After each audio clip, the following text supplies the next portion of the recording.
میرے داورا میرے کبریا کروں کیا میں حمد تیری رقم تیری منزلوں میں یہ فاصلے میرے راستوں میں یہ پیچ و خم تو رحیم ہے تو کریم ہے میری لغزشوں پر نظر نہ کر تو رحیم ہے تو کریم ہے میری لغزشوں پہ نظر نہ کر تیری خطا میری خطا نہ وہ تجھ میں کم نہ یہ مجھ میں کم اعوذ باللہ من الشیطان الرجیم بسم اللہ الرحمن الرحیم الحمدللہ وسلام علی عبادہ الذین اصطفیٰ قال اللہ تبارک و تعالی شہر رمضان صدق اللہ مولانا العظیم ان اللہ وملائکتہ یصلون علی النبی یا ایہا الذین آمنوا صلو علیہ وسلموا تسلیما اللہم صلی علی سیدنا محمد وعلی آل محمد واصحاب محمد مبارک وسلم الصلاۃ والسلام علیک یا سیدی یا رسول اللہ وعلی آلک واصحابک یا حبیب اللہ رمضان کا مہینہ اس ضمن میں حضرت سیدنا انس بن مالک رضی اللہ تعالیٰ عنہ ارشاد فرماتے ہیں کہ تاجدار کائنات صلی اللہ تعالیٰ علیہ وسلم نے ارشاد فرمایا کہ رمضان کو رمضان اس لیے کہتے ہیں کہ یہ گناہوں کو جلا دیتا ہے۔ لفظ رمضان رمز سے بنا ہے، رمز سے نکلا ہے، جس کا مطلب ہوتا ہے بھٹی۔ تو یقیناً آپ سب کو پتا ہے کہ بھٹی، آگ کی بھٹی جو ہوتی ہے، اس کے اندر جس چیز کو بھی ڈالا جائے یہ اسے جلا کے خاکستر کر دیتی ہے۔ اسی طرح یہ مائع مقدس انسان کے سارے بد اعمال کو، سارے گناہوں کو، ساری لرغشوں کو، ساری بد کرداریوں کو، سارے طرح کے چھوٹے بڑے گناہوں کو جلا کر خاکستر کر دیتی ہے اور انسان کو پاک اور صاف کر دیتی ہے۔ یہ رمضان المبارک کا مقدس مہینہ، چونکہ انسان گناہوں کا پتلا ہے، چھوٹی بڑی خطائیں سرزد ہو جاتی ہیں۔ اس معاشرتی ماحول میں رہتے ہوئے انسان سے گناہ سرزد ہو جاتے ہیں، غفلتیں سرزد ہو جاتی ہیں، کوتاہیاں سرزد ہو جاتی ہیں۔ تو یہ مائع مقدس جب جب آتا ہے ہر سال انسان کے گناہوں کو جلا کے رکھ دیتا ہے اور اسے پھر سے ایک نئی زندگی عطا کر دیتا ہے۔ لفظ انسان، جب بات انسان کی ہو رہی ہے تو یہ انسان، یہ لفظ انسان نسیان سے نکلا ہے اور نسیان کا مطلب ہی بھول چوک ہے۔ تو انسان سے بھول چوک ہو جاتی ہے، گناہ بھی ہو جاتے ہیں، لیکن یہ رحمت و برا مہینہ جسے رمضان کہتے ہیں، تو یہاں یہ مہینہ ایک ایسی بھٹی ہے کہ انسان کے ہر گناہ کو جلا کے خاکستر کر دیتی ہے، چاہے کہ انسان اپنے اعمال کو، اپنے گناہوں کو، اپنی سیاکاریوں کو، اپنی غفلتوں کو، اپنی قدرتوں کو، اپنے حسد کو، اپنے بغض کو اٹھا کر اس رمضان کی بھٹی میں ڈال دے تو یقیناً یہ رمضان کی یہ بھٹی اس کے سارے بد اعمال کو جلا کر ختم کر دے گی، اسے ایک خوبصورت نئی زندگی عطا کر دے گی۔ تو یہ انسان، میں نے کہا تھا کہ نسیان سے نکلا ہے، اور نسیان کا مطلب ہوتا ہے بھول جانا، بھول چک ہو جانا۔ ایک محاورہ کئی دفعہ کانوں کی سماعتوں کی نظر ہوتا ہے کہ صبح کا بھولا ہوا اگر شام کو گھر آ جائے تو اسے بھولا نہیں کہتے۔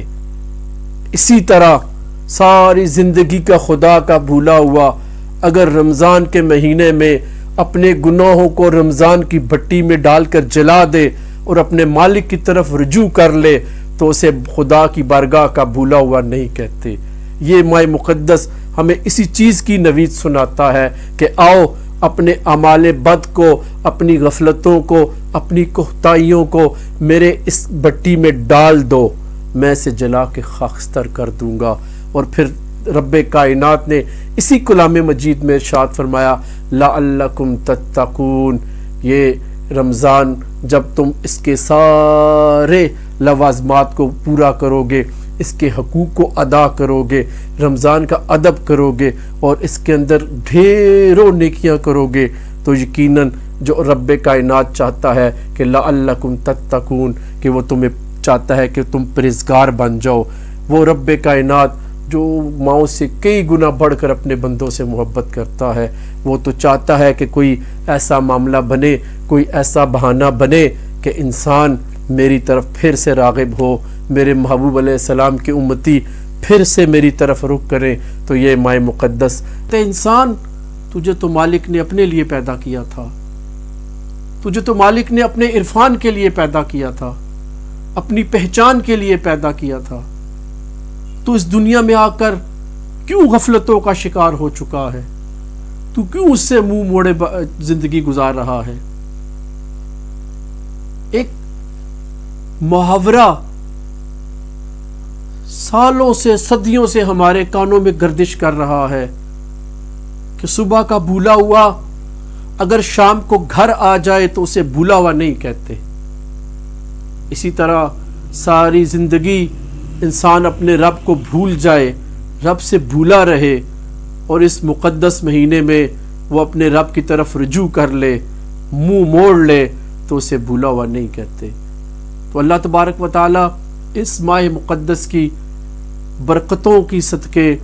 اس ماہ مقدس کی رحمتوں کے صدقے ہمیں اپنی طرف رجوع کرنے کی توفیق عطا فرمائے،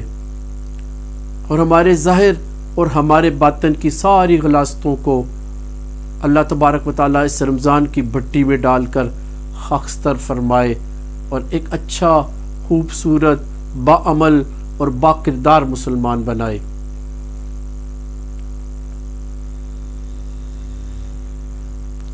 ہماری زندگیوں میں کئی دفعہ رمضان آیا اور ہم نے اس کے ساتھ کوئی یارانہ قائم نہیں کیا۔ یہ رمضان ہر سال کئی سالوں سے ہماری زندگیوں میں گردش کر رہا ہے۔ یہ ماہ مقدس کئی دفعہ ہماری زندگیوں میں مہمان بن کے چلا گیا، لیکن ہم اس سے کچھ حاصل نہیں کر سکے، ہم اس سے استفادہ نہیں کر سکے، نہ ہم رمضان کے ان روزوں کا پاس رکھ سکے، نہ رمضان کی وجہ سے اپنے کردار و عمل کو پاک کر سکے، غفلتوں کا شکار رہ کر زندگی گزاری، نہ ظاہر پاک کر سکے نہ باطن پاک کر سکے، اور اپنے مالک کی طرف رجوع کرنے سے قاصر رہے۔ تو رمضان المبارک کے یہ گنتی کے دن ہمیں پھر سے ما الست بربکم قالوا بلا کی طرف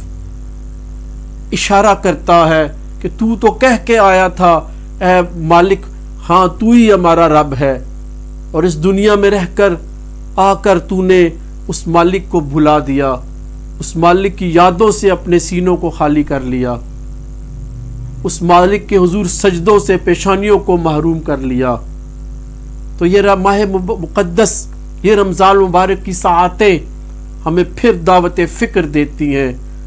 کہ اے مسلمان تو اپنے رب کی طرف پھر سے رجوع کر لے.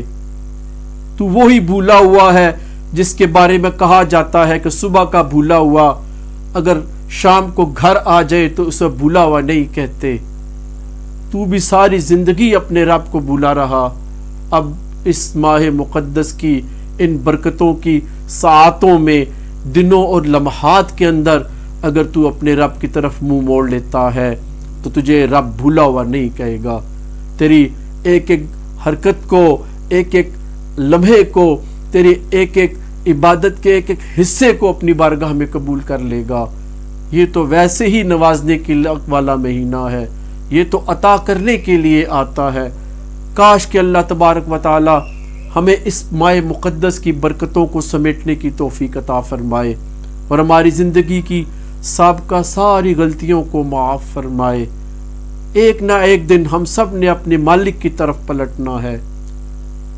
یقیناً یہ بات ذہن میں رکھی جائے کہ ان مقدس دنوں کو ہم نے اس طرح گزارنا ہے کہ سال کے باقی ماندہ دن بھی اسی طرح عبادت میں، پاکیزگی میں، نماز کی پابندی میں، ذکر اور اذکار میں گزارا جائے. یہ ماہ مقدس ہمیں باقی 11 مہینوں کی تیاری اور اس باقی 11 مہینوں کے مطابق اپنی زندگی کو ڈھالنے کے لیے یہ ماہ مقدس آتا ہے کہ ایک ماہ رمضان ہے اور باقی سارے مہینے اس رمضان کی طرح گزارے جائیں. اللہ کی بندگی کی جائے، سجدوں سے زندگی کو مقدس کیا جائے، سجدوں سے زندگی کو منور کیا جائے. ایک مقولہ میں نے سنا تھا کہ کہتے ہیں کہ زندگی رمضان کی طرح گزارو، موت عید کی طرح ہوگی. اللہ تبارک و تعالی ہماری زندگیوں کو رمضان کے مطابق گزارنے کی توفیق عطا فرمائے. اور جو ہمارے اسلامی بھائی، ہماری اسلامی بہنیں اس روزوں کے، اس مقدس رمضان کے مہینے کے روزے رکھنے سے قاصر ہیں، غفلت کا شکار ہیں، رمضان کا روزہ نہیں رکھتے، اللہ تبارک و تعالی اپنے کرم سے انہیں اپنی طرف راغب فرمائے اور انہیں اس ماہ مقدس کے احترام کر کے روزے رکھ کر اے رب کائنات کی حضور دعا کرتے ہیں کہ اللہ تبارک و تعالی جو بھی غافل ہے اسے اپنی طرف راغب فرمائے.